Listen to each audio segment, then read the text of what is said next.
Photoshop Exercise 3. Download the materials as always. Open the folder. You'll see you've got a start and end image, JPEG. You've got the instructions, and then you've got a clouds image file. So what we're going to start with is take both of the Exercise 3 start and end images. I'm going to drag them onto the Photoshop icon. So you can see we're trying to just basically improve this. This image isn't very good to begin with. It's got a lot of issues, so we're going to do the best we can with it. So the bride and the groom have differing qualities. The groom's color is pretty thin, so we want to handle them differently. So what that means is we need to separate them so we can work on them individually. So the Object Select tool, select the groom, and I'm going to copy and paste. So now he's on his own layer. I can work with him individually. I'm going to do the same thing with the bride. So first I need to deselect, Command D. Get back to the base layer. Hold down the Shift key so I can multiple select.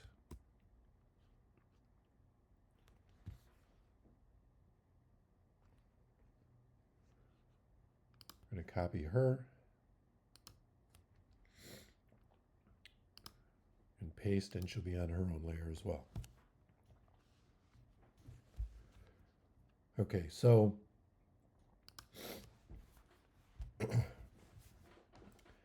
this gets into some of the heart of Photoshop's capabilities. And let me give you my caveat. I do things so that they look good. If you take a photography class with Photoshop, they're going to have much more detailed, much more technical ways to approach what I'm doing next. But for what I do and where it's used, this is all fine. I'm an end user. Photographers are providing files which are to be used by others, and I appreciate their technical abilities, but I'm just making it look good and moving on. So what you're going to use is under Image, Adjustments. The first place I go is Levels. So I'm going to start here. So this is called a histogram, this mountain kind of depiction. And this is the black, the white, and then midtones. So you can see that information doesn't really start till well past halfway down here. So what I typically do is I'm going to adjust the white point until my whites start to blow out, which means they start to lose detail. So if you just bump it up and down, you can start to see where that point happens. And then the mids, you can get some detail in his jacket.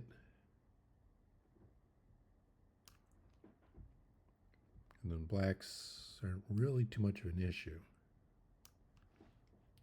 So I'm going to say okay to that.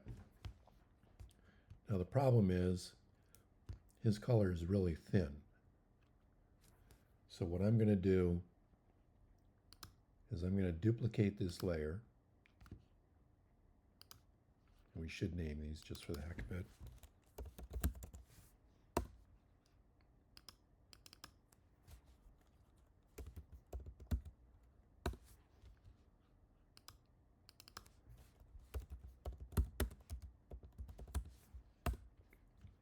All right, so since I've got this duplicated, what I can do is come in here and try to find a blending mode that's going to help his color.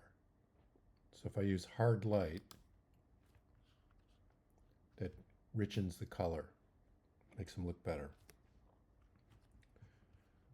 So I'm pretty good with that for right now. So I'm going to go to the bride and again go to levels. Again, look at the histogram here is much different than we saw for the groom. But again, I'm going to take the white point where the information starts. You can see the detail just blows out if you go past to where the information really starts. So you want to keep detail. Then I'm going to move my midpoint, brighten her up.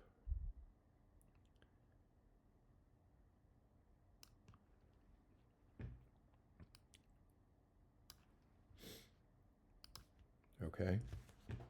So I'm looking at really the same situation where I'm going to duplicate her and then do more or less the same thing here. Okay, now if that's too dark, I can change some of the opacity so it's not quite so strong.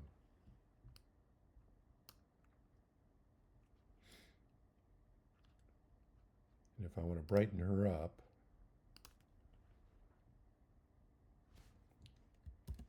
the color is just so flat. There's not really much to go on.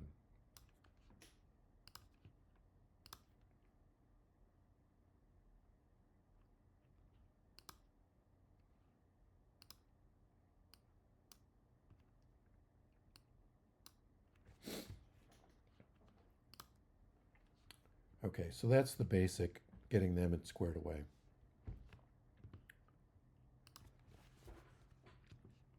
So we're going to bring in the clouds. And since we've got the bride and groom on different layers, we can more or less insert the cloud file. So we're going to place embedded. There's two ways you can go, embedded or linked. Embedded just puts the file within your Photoshop file itself. Linked will link it like InDesign does. Choose my file.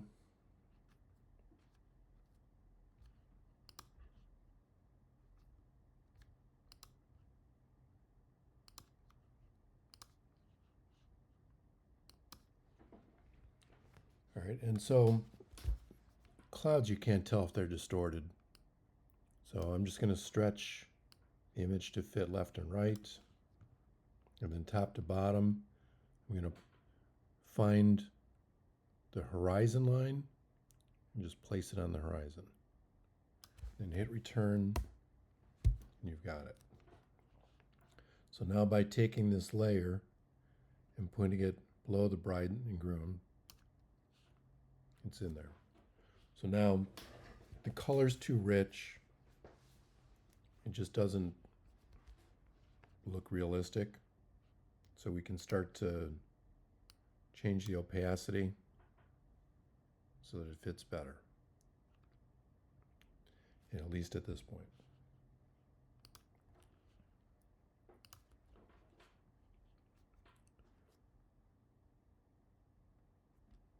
All right, so now we're going to clone out the flowers.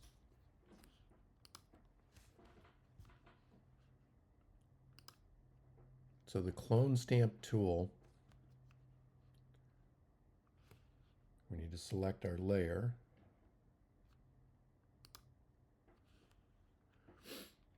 And then determine what size brush we want, which this one seems fine. And then the way this tool works, you hold down the Option key and sample the area that you want to clone. So I'm going to start with this black spot, hold down the Option key, click my mouse, let go of the Option key, Now, wherever I start, you can see that it's painting exactly based on that original clone selection. So there I've achieved what I want, but it's pretty obvious that that's been cloned. So with things like rocks and leaves and grass, you can mix things. So I'm going to take another section and just break it up a little bit, take another part, just so that it changes and it's not so exact.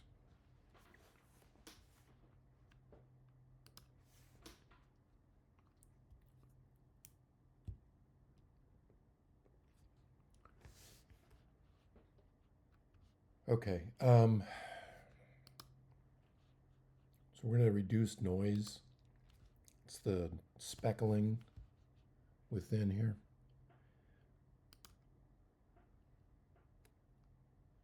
So we're going to despeckle.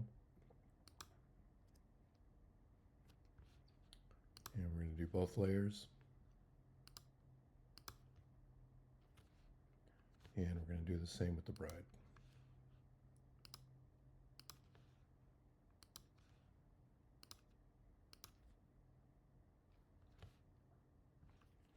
Okay. I'd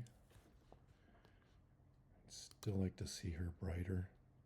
So if I go to the levels, I can bring her up a bit. Okay. This isn't in the instructions, but just something that I found. Her teeth are probably perfect, but if they are a little brighter, it just makes the photo of her look better. So something that I typically do is brighten the teeth. So by using the lasso, hold down the Option key. With caps lock, you get a precise cursor. And I'm just going to quickly trace out her teeth from her gums. Holding down the Option key.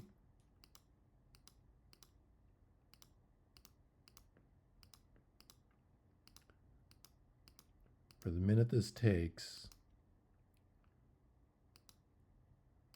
it's typically well worth it. Nobody ever notices that you brightened their teeth. They just think that that's a nice photo. And you don't need to tell them.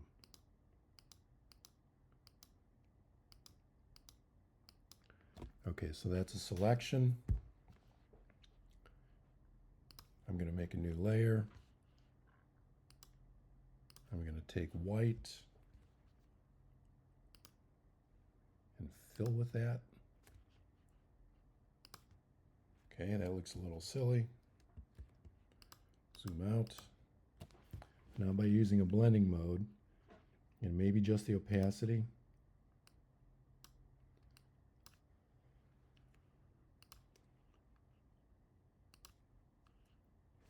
if I hide the selection, Command H,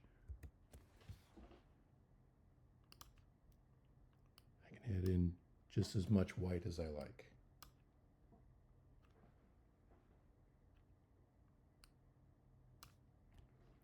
Okay, so it's not very obvious unless you turn it off.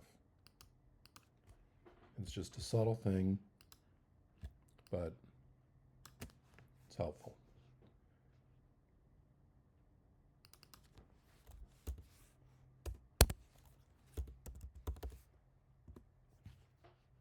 Okay, now that we're zoomed out, I may back it off a little bit more again.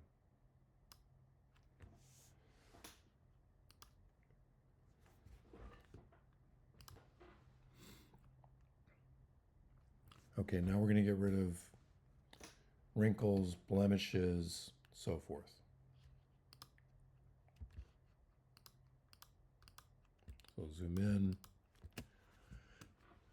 So if you use the healing brush,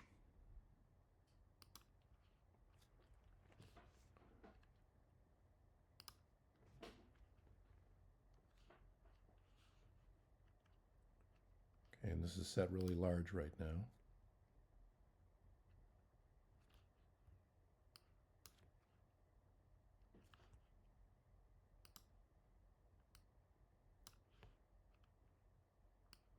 Remember, you've got 2 layers here.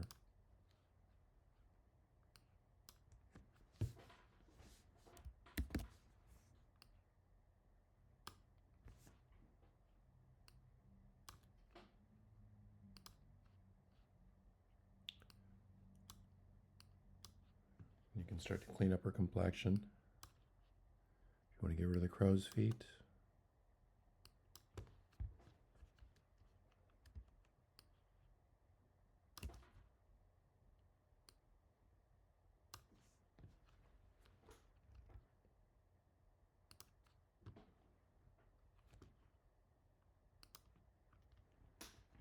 Okay, so that's the general idea.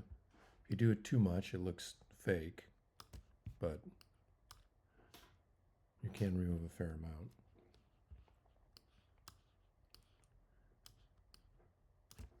So the groom, since we had to push the levels so much, he still looks very speckled. So you can clean up some of that.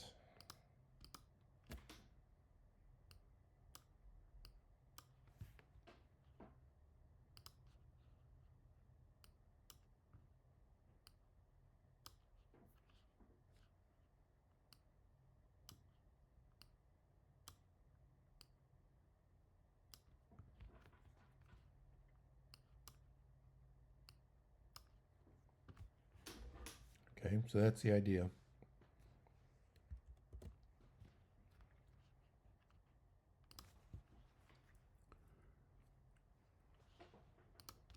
All right, so just work with this. Try to make all the elements balanced. So the background, need to make that match the sky and what I've done with the bride and groom. Now, if you want to add more color to something, you can change the hue and saturation, or this selection called vibrance. If you add in vibrance, it will saturate. And I'm not doing a lot. If you do a lot, it gets silly looking. But it does help to increase the amount of color. So that's the basic file. Save it, standard, PS underscore exercise 3 underscore first initial last name. Save it as a .psd and submit that. Thanks.